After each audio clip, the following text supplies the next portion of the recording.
Oh, hello, my name's Tom. I'm 71 and I've been volunteering with Conservation Volunteers since July 10 years ago. The model of the group has changed in that time, but I find that the team leaders, every single team leader I've had has been a decent, interesting person, and that's part of the reason I turn up.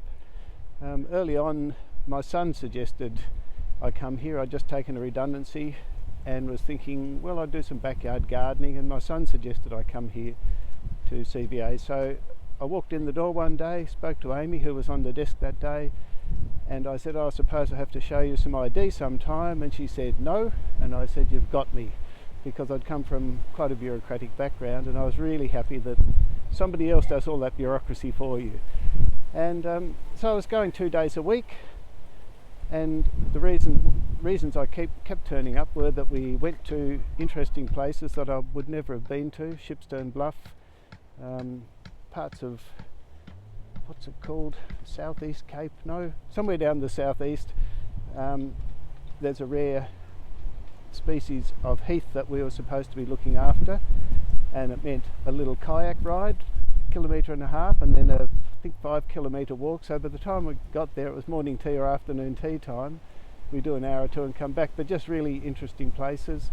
I did one trip to Queensland to do some planting along a river, and I've met lots of interesting people. Early on, the first 5 years, there were quite a lot of young international people, I guess. Not all of them young, but some of them on a gap year, so 18 or 19, and I felt quite flattered that they're happy to chat with an old man, a non-threatening old man, I think, is part of it. And I'm still in contact with some of them.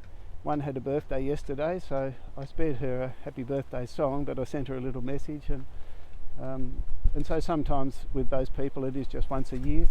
Others I correspond almost every week with somebody in Switzerland, some people from Hong Kong, a really wide range of people.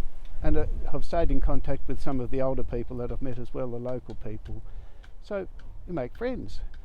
And I've always been interested in nature, bugs, plants, the whole thing, and it's been a lot of my work has been related to plants. We have a big veggie garden, and so this was a way of keeping in touch with nature, I guess. And you see things that plants that I do not recognise, for example, and I think, wow, what's that? And so take a photo, send it off. These days there's an app, you let me boom up iNaturalist. You can submit a photo to iNaturalist. If you want to have a guess at what it is, otherwise someone will do that for you. So I do a bit of that. And on a day like today, everybody seems happy, as far as I can see.